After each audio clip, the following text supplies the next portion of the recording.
Go hard. Hey guys, it's me Gavin. I'm Sam's friend and I'm kind of her friend, and I'm here to talk about gonna be your new videotaper. Oh, you're just doing the channel now from here on out? I'm just gonna do Lego, Minecraft, boxing, and songs. This won't ostracize my following at all. And now we have a new place for me, because Sam will still do videos, but some days I might come there and make videos of Lego and Minecraft and other stuff and boxing. Am I in the shot? Yes. Am I too tall? Yeah, you're too tall. You're too. You see your Action. Hey guys, it's Sam. I'm here today with my friend Gavin. Hey. We're gonna start filming some videos together, him and I. About, easy. Sorry, I was. Here, come off to the side because you think you tilted the camera just a touch. Hey. Hey, we're gonna do videos about Minecraft, Lego. boxing, singing. Singing, if you want to see the singing. If you want to see the singing. You don't have to include it if you don't want to see the singing. If you like boxing, Minecraft, and Lego, This is the channel for you. You just came to the right place. You just did. I could be back. Tell them to press subscribe.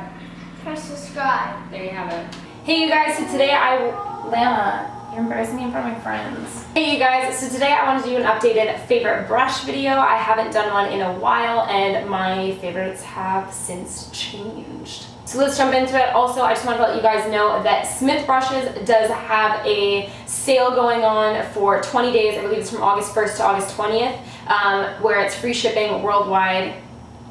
There you have it. Also, just to let you guys know, I don't reap any benefits from that sale. I'm not getting paid for this video from any brush company that I'm going to be mentioning, and I will disclose which brushes were sent to me and which I purchased myself. Let's do this. I'm going to start out with some foundation brushes. So one of the foundation brushes that I use the most is from Samir Kuzami. This is number 32. It's just like a dome buffing brush. It's really packed with a ton of fibers, which I like.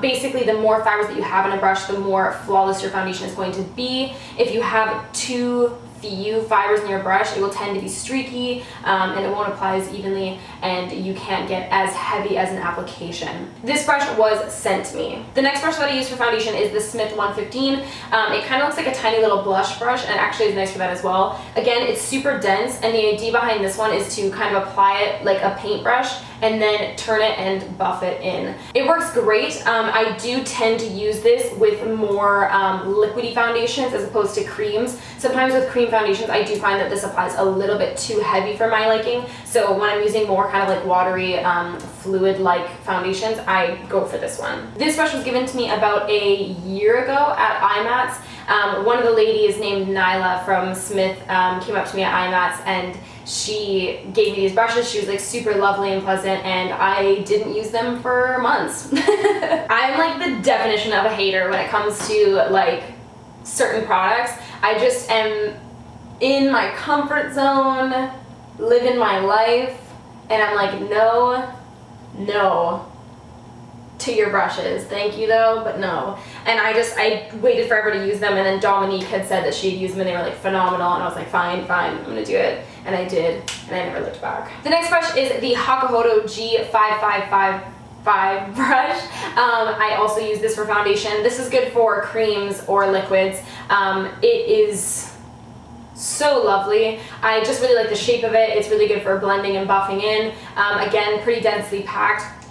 These are quite expensive, and I did pick them up myself at IMATS, but absolutely stunning. Definitely an investment worth investing in. Keeping it face related, I'm going to jump to my favorite blush brush, my only blush brush. I don't feel like there's any need to change it up. This is the Zoeva 126. This was sent to me maybe about 2 or 3 years ago, and it's just still my favorite blush brush. It works perfect. This is literally the only blush brush I use. A lot of blush brushes are either too big, too small, or too dense different sizes obviously not being too appropriate for blush application, but also the density being over the top will result in a really heavy application, which I don't want. Once upon a time I did want that, but now I've blossomed into this young lady that I am today, and I've said no more to crazy blush application, but it's still pretty crazy. The next brush is from Real Techniques. I honestly can't remember the name of it because it's rubbed off,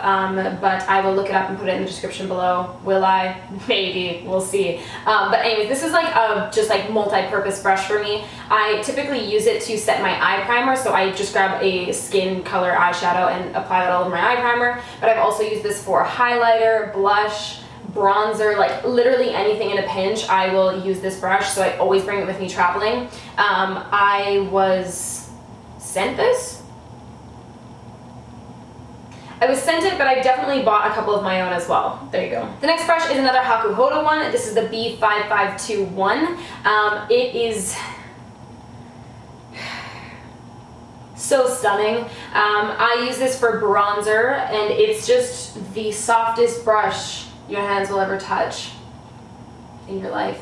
I picked this up at IMATS myself, and it's just so beautiful. I feel like it applies with a pretty light hand, which is nice, although it is quite dense, and it just blends it out into a dream. It's so good. The next brush is also from Real Techniques, and the thing has also rubbed off, so I'm not sure what this is called either, but it's just a tiny little thin kind of concealer brush, and I use this every single day for cleaning up my wing with the eyeliner. It's just perfect for just getting right in there. I also like using it for brows if I've messed up my brows. Basically, this is like my like fix up my fuck ups brush. So it's one of my favorites. I use it all the time, and this was sent to me as well. Getting into brow brushes, this little mini guy, the Anastasia number 7 brush, was all that I used for quite some time.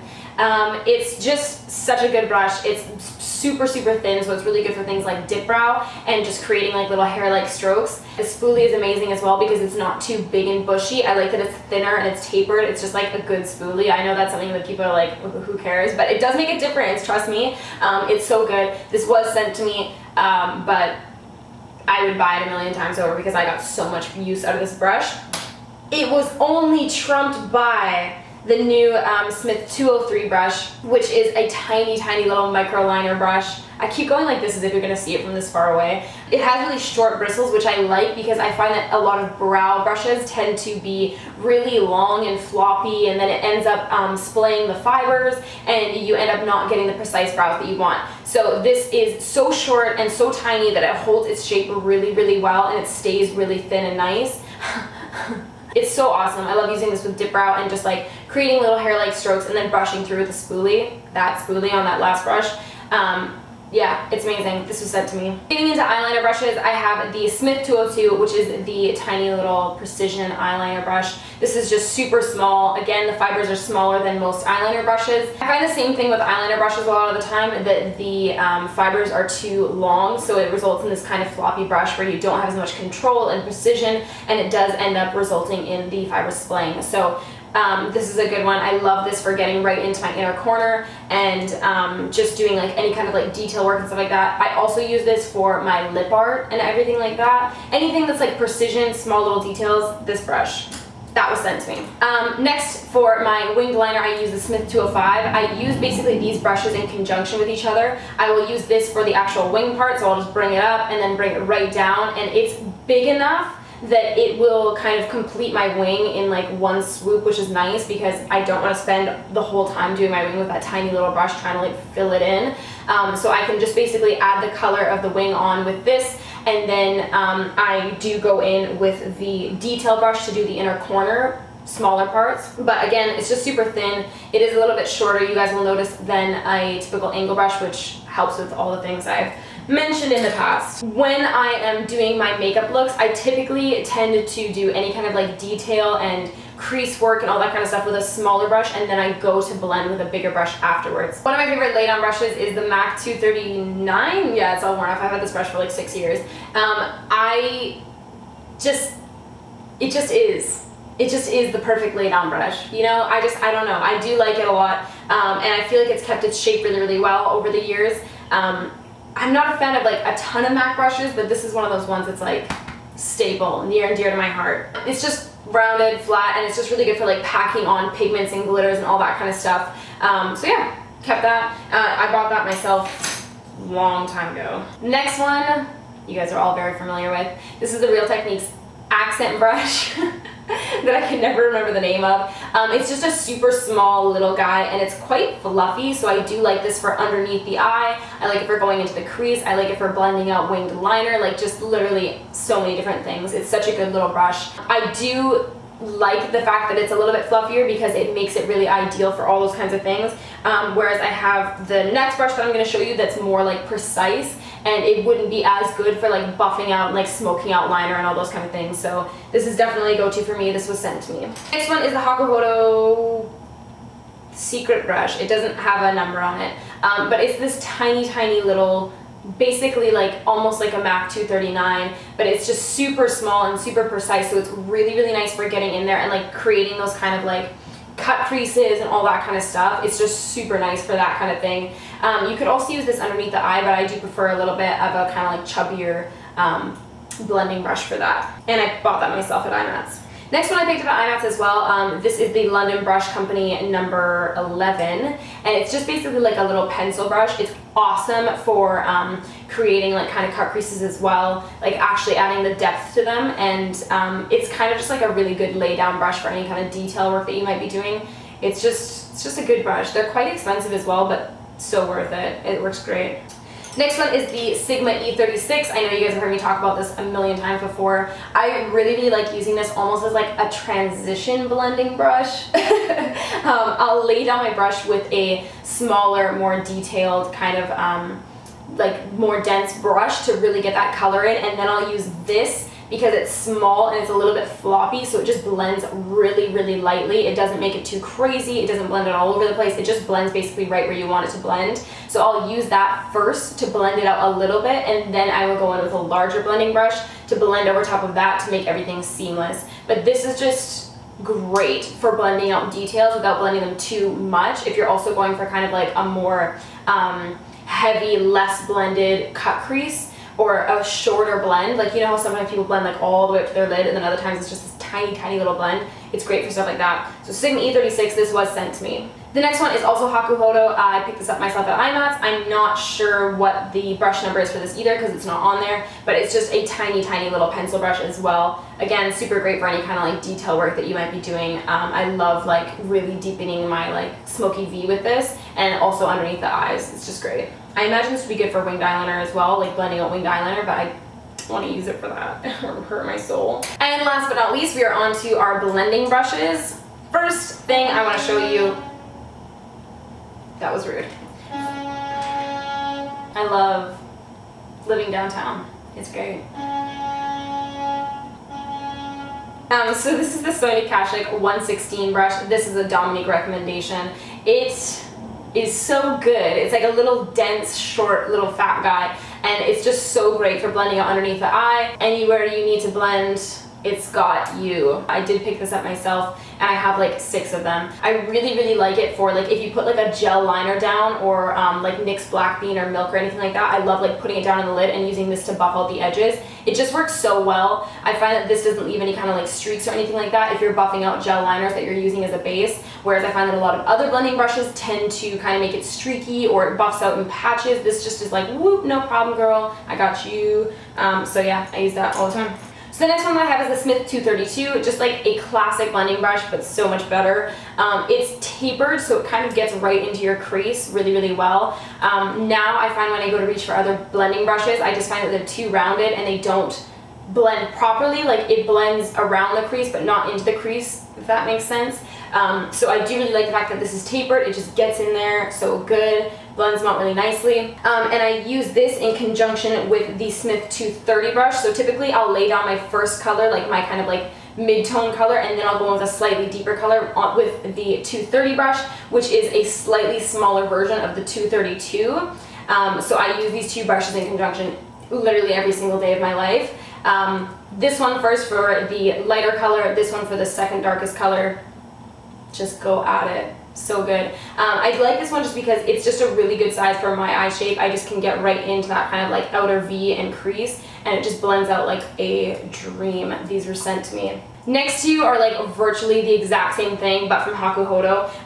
This is the J5522 and then the B142. Same kind of idea. These are a little bit more rounded, so I do find that although they blend beautifully, they don't get into the crease as much as I would like them to. That's just my eyes. They're a little bit more deep set, so that could be why, but they are just beautiful. That's those. Pick those up myself at IMATS. The next two brushes I wanted to show you guys are just basically like honorable mention. They are also purchase at your own risk. I wanted to show these because I do use them quite often in videos and I do love them a lot. However, they fall apart and it's tragic. So I'll tell you guys the pros and cons of each of these brushes. So this is the hair and makeup addiction brush. It is called the Chiseler. It was in my last favorites video. I keep this in my makeup bag and I use this every single day of my life. I use it to blend out my concealer, and then like if I just need like a quick kind of like touch up underneath my eyes throughout the day, I'll literally just keep this with the concealer that's left on it and just like run underneath my eyes. I don't know what it is. I've tried to replace this brush so many times and I just can't, okay? So I don't know what it is, but this brush is horrible for falling apart. Like the top has fallen off many times. Has that whole detachable head thing going on. So the brush head always falls off, and then every single time I use it, I pick bristles out of it. And like you guys will see in my videos, I literally like, before I use it, I pick out my bristles and then I go for it because it has all these bristles coming out of it every single time I go to use it, so you'll like poke yourself in the eye with one. So this falls apart like a fucking mess, but I do use it every single day, so I wanted to mention it anyways. Next thing that I want to mention is the Samir Kuzami number 10 brush. I use this for a highlight and it's gorgeous. I love the shape and I love the way that it applies highlight, but it has the same issue where the ferrule will detach. I've super glued it, so it's on there now. But also the wood has been cracking all the way down to the bottom, so it does have a lot of cracks in it. And these are quite expensive brushes, so I just don't see why that would be happening. Pretty upsetting. But anyways, I do use this one quite a bit as well. This one was sent to me. The last one was sent to me, if I forgot to mention that. There you have it. So that is everything, you guys. I hope you enjoyed this video and learned something cool today. Let me know what you'd like to see next in the comments below, and I will get back to you guys. Alright, peace out.